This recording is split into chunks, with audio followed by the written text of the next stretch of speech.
ini.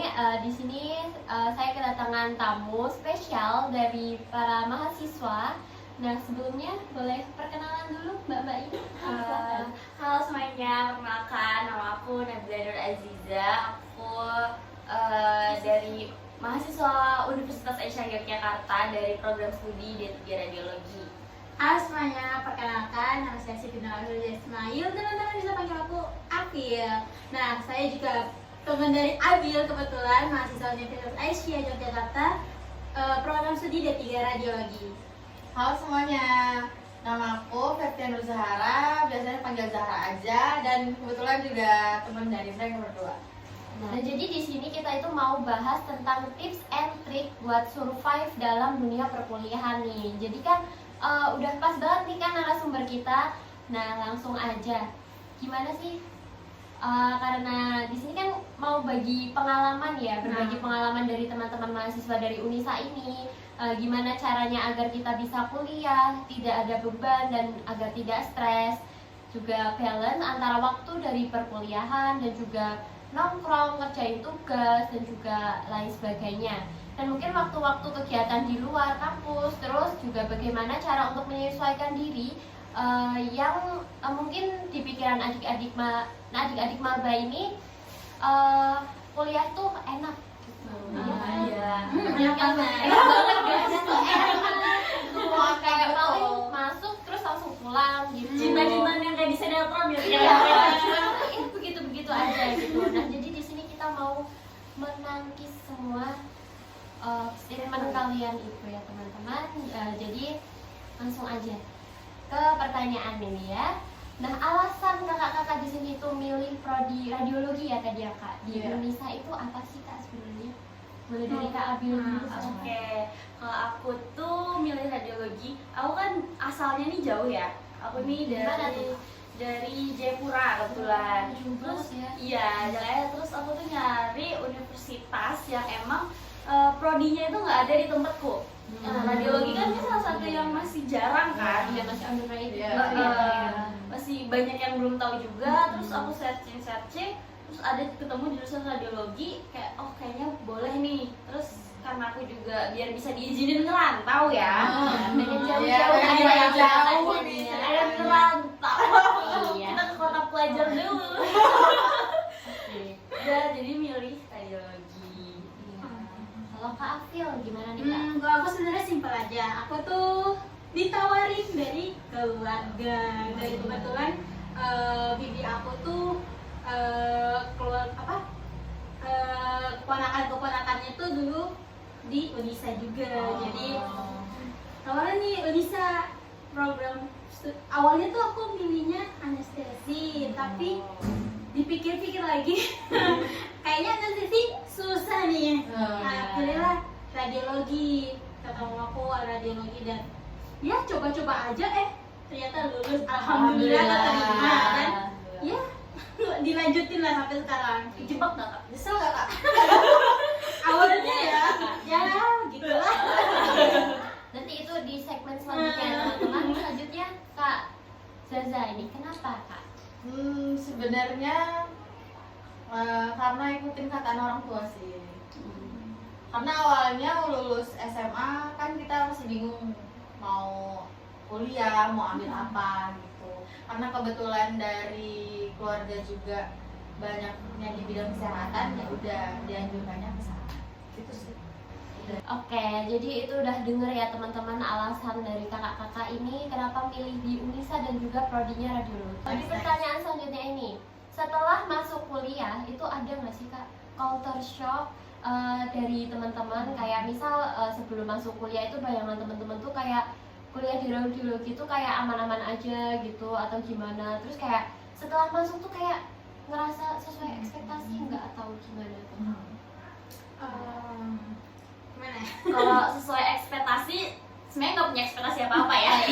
Sama lagi, cuma masuk aja gitu Iya. ya. Kalau soal radiologinya nggak punya ekspektasi, soalnya beneran kayak ya udah buta map. Istilahnya buta map, nggak tahu ya. Nggak tahu apa, belum tahu covernya apa gitu. Cuma yang aku tahu kan kita akan belajar anatomi, tapi Iya. nggak expect juga akan belajarnya semuanya. Dari kepala sampai sampai kaki, Iya. sampai sedalam-dalamnya. Selengkap-lengkapnya. Wah, Oke, kayak sesuai ekspektasi? Enggak punya ekspektasi, tapi nggak expect juga kan sesusah itu ternyata. Iya. Sebikin stres itu loh. Nggak expect-nya tuh karena kita mempelajari semuanya sih. Dia dari bahasa Indonesia, PKN, ya tetap ada iya, itu ya. ada ya teman-teman. Pelajaran-pelajaran Jadi kayak nggak gitu. hanya anatomi atau yang ada di tubuh aja gitu loh. Terus juga Semua kalau yang kita pelajarin. kalau soal culture shock ya, kalau culture shock tuh mungkin karena aku kan dari Jayapura kan, Iya. terus mungkin pas di Jayapura dulu mungkin kayak misalnya nih soal kelas gitu, dan di Jogja ini banyak banget dari berbagai suku kan, Iya. itu kayak culture shocknya tuh sama kita pola pikirnya tuh beda-beda, apalagi kita harus menyatukan pola pikir dari berbagai daerah gitu kan. Oh, iya. Itu culture shock banget sih, apalagi semester 1 itu struggle pertemanan. Iya, betul. Itu riuh banget Nyari sih. circle, Iya. gimana nih yang cocok. Iya, itu ternyata beda banget.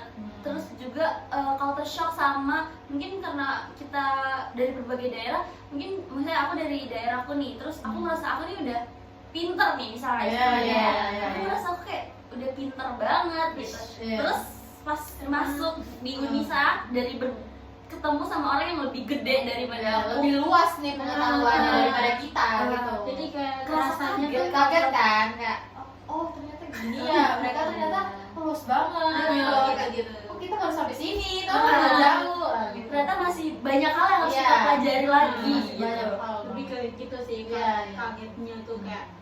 Tapi Tapi seiring berjalannya waktu Waktu kita kayak bisa ngikutin arus lah. alhamdulillah kayak bisa Iya, disesuaikan disesuaikan. gitu. Oke, langsung aja ya ke pertanyaan yang selanjutnya. Ini teman-teman semua kan udah semester 4 nih ya? Iya. Berarti. Nah, ini gimana sih rasanya yang 1 tahun lagi itu akan lulus? Berarti kan D3 kan ya? Iya. Jadi 1 tahun lagi bakalan lulus. Itu ada nggak sih tantangan terbesar dari teman-teman yang teman-teman alami selama 4 semester ini? Sama di kuliah di Tantangan radiologi terbesar. ini. Iya. Sebenarnya gak besar-besar amat karena emang mau nggak mau kita harus jalan Ya, harus gitu kan. menghadapi itu udah tahu resikonya. Mungkin kayak dibilang Adil tadi awalnya itu kan semester 1 ya, Iya, semester semester 1 tuh harus diwajibkan untuk menghafal anatomi dari ujung kepala ke ujung kaki. Awalnya aku kayak kaget gitu, kayak Pressure Iya. banget pasti. Iya. hah? Kagetnya gitu ya. Kayak tiba-tiba dikasih Iya. gitu. Iya, tiba-tiba banget. Dan harus diwajibkan lulus semua. Iya. Nah, berarti mau nggak mau kita harus menghafal semua itu gitu loh. Iya. Jadi Sedangkan biasanya kita nggak pernah menghafal yang sebanyak Iya. itu dengan tekanan. anatomi jujur kayak waktu nanti di radiologi ini baru aku kayak tahu, oh ternyata anatomi sedalam itu, gak yang Iya. cuman oh ini Luar, nggak cuma tangan besar atau gitu. apa. Karena kalau Bisa misalnya di dalam- SMA itu kan iya. bahasanya bukan bahasa Latin ya. Iya, Iya. iya. Sekarang Itu sih yang lebih ke bikin bahasa. kaget juga karena itu bahasanya asing menurut kita. Mungkin kalau dalam perkuliahan itu setiap akhir semester itu pasti Iya. adanya project Iya. atau tugas akhir Iya. semester gitu kan. Waktu mendekati Ah, UAS gitu ya. jadi teman-teman. kayak Itu tantangan banget sih. gak banyak project sebenarnya enggak, karena Itu kewajiban. Ah. Tapi nggak yang bikin tantangan banget tuh karena mepet ujian, Ah. project, Iya. terus maksudnya sama adanya juga Evaluasi ya. ya. Jadi semuanya berdekatan gitu. Kalau anak Fikas pasti tahu eval Iya. tuh mirip-mirip oscel lah teman-teman. Iya. eval, wah Maksudnya eval project waktunya tuh lumayan mepet gitu kan. dan tiap matkul tuh satu. Iya, udah betul. satu. Nggak Itu jujur nggak satu doang, tapi tiap mata kuliah ada satu. Ada semua. Menguras Ada banyak semua. tenaga dan pikiran. Apalagi kalau kalian ketemu dosennya yang agak susah, susah. Kalau misalnya ada yang salah harus direvisi, gini-gini ya itu sih. Lumayan. Selanjutnya ini bagaimana sih teman-teman itu mengatur waktu dari dunia perkuliahan, seperti misal ngerjain tugas, terus nongkrong, terus ada yang ikut organisasi kampus mungkin, nah bahkan mungkin gimana tuh kegiatan-kegiatan di luar kampus? Mana Gimana? nih? Caranya semuanya nih. Organisasi dan yang suka nongkrong. Jadi sih ada nggak sih yang ikut organisasi? Ada. Kebetulan ada teman-teman salah satunya ya. Anak BEM ya, ini anak BEM. Mungkin lain mau Ada ngomong sharing kak ya, gimana cara membagi waktunya gitu antara kuliah dan juga organisasi dan nongkrong juga kan? Oke, kalau kuliah sama organisasi, kalau aku kan kebetulan emang basicnya tuh suka berorganisasi. Dari sekolah juga suka banget. Lanjutin Iya. Jadi emang anaknya nggak bisa diem di kosan doang. Anaknya bukan kuliah pulang, bukan kupu-kupu guys. Aku pura-pura. Aku pura-pura. Jadi emang suka aja sih. Terus kalau berbagi waktunya prioritas, tergantung skala prioritas lah. Kalau kuliah tuh tetap nomor 1 yang pasti. Terus kalau organisasi ya bisa dikeberapaan. Yang penting manajemen waktu sama skala prioritas, tugasnya diselesain dulu kalau bisa. Tapi kalau emang nggak bisa, sistem kebut semalam juga nggak apa-apa kan. Tapi kalau boleh jujur capek nggak kalau ikut organisasi itu nggak? Kalau udah Kalau jujur-jujuran capek, tapi relasi pengalaman yang didapat itu sebanding gitu. sebanding worth it banget menurut aku ya. Kalau aku dari aku, kita bisa kenal dari berbagai macam prodi kampus lain, terus kita bisa kenal orang-orang hebat lah istilahnya, kita bisa ketemu pembicara-pembicara. Karena kan apalagi kita kan di Fikas, kita 7 prodi, kita bisa kenal dari berbagai prodi. Sebanding lah, walaupun capek tapi sebanding banget. Kalau nongkrong kak, Iya, nongkrong tuh kak gimana tuh kak? Gimana cara bagi waktunya tuh? Kan biar balance kan. jadi kayak nggak kuliah kerja tugas Ya, biar nggak monoton pulang. kuliah terus Iya, gitu gitu. teman-teman. Kalau aku sih ya, aku orangnya kalau tugas aku kerjain, kalau dikasih aku langsung kerjain gitu. Cuman kalau misalnya pokoknya aku kalau di kos aku tuh gak bisa diem. Kalau gabut aja mau keluar gitu. Kayak cuman sekedar beli kopi atau nongkrong sebentar udah gitu. Yang penting intinya tuh keluar, nggak bikin stres aja di kos. tapi berarti kan kalau di sambil nongkrong gitu sambil nugas gitu nggak? Tergantung, kalau misalnya sekiranya tugasnya nggak begitu yang harus ngejar deadline banget ya nggak apa-apa, maksudnya ditinggal atau enggak di setengah dulu kerjain, nanti dilanjutin. Kalian punya tips nggak buat ngerjain tugas biar nggak mepet-mepet sama deadline gitu? Kalau untuk tipsnya ya kayak tadi, kalau misalnya dikasih tugasnya hari ini, kalau terus kumpulnya dikasih waktu 7 hari atau minggu gitu kan. Kalau bisa dan kalau ada waktu gitu sebaiknya dikerjakan hari itu juga, langsung dikerjakan, nggak usah kayak molor-malas nanti aja. Itu pasti emang kebanyakan orang itu mikirnya kayak gitu, nanti aja. Tapi teman-teman kalau sebisanya tuh sebenarnya harusnya tuh ngerjain hari itu juga, biar Tugasnya tidak menumpuk. tidak menumpuk, karena tugas yang dikasih tuh bukan cuma itu aja gitu. Pasti besokannya pasti ada tugas lain lagi. Mata Itu- kuliahnya nggak satu aja. itu pasti kalau berkuliah tuh. Jadi nggak yang kayak SMA kan.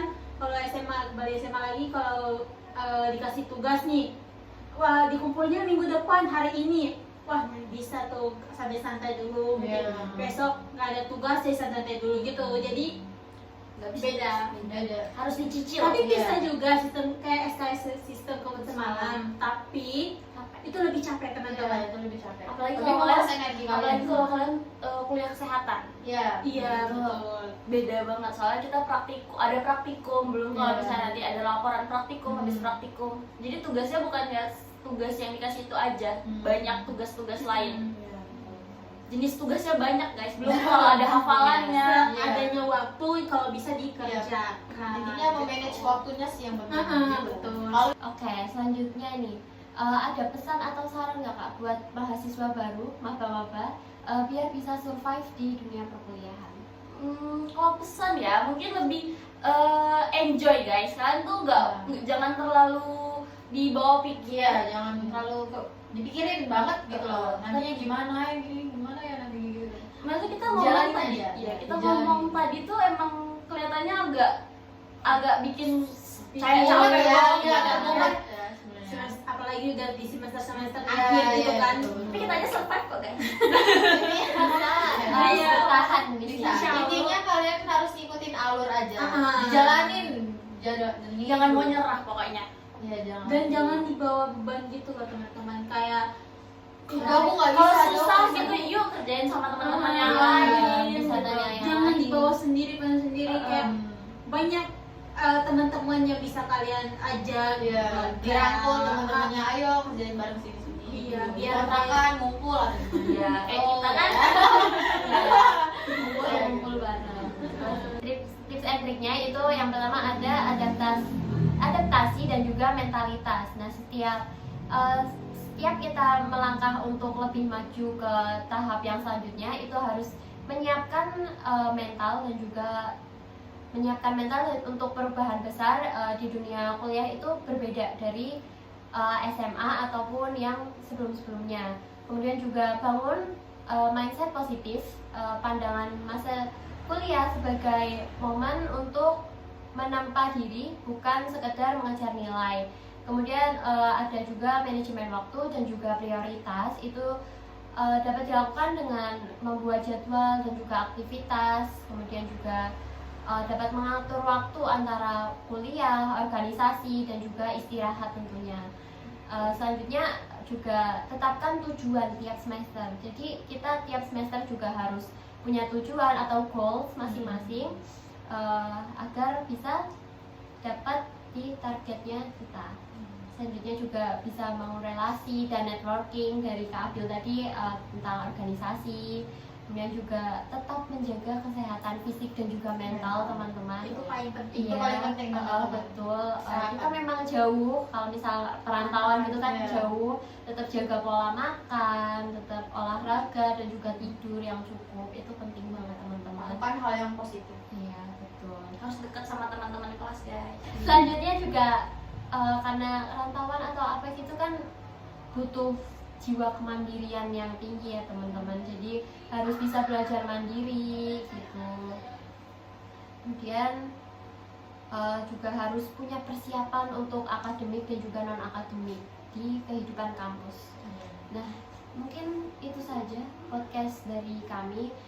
Terima kasih banyak ya kakak-kakak mahasiswa sudah datang ke podcast kali ini. Ya, Kak Abi, Kak Afil dan Kak Zaza, terima kasih banyak. Di sini saya Julia Sardanita izin pamit. Sekian teman-teman. Bye bye.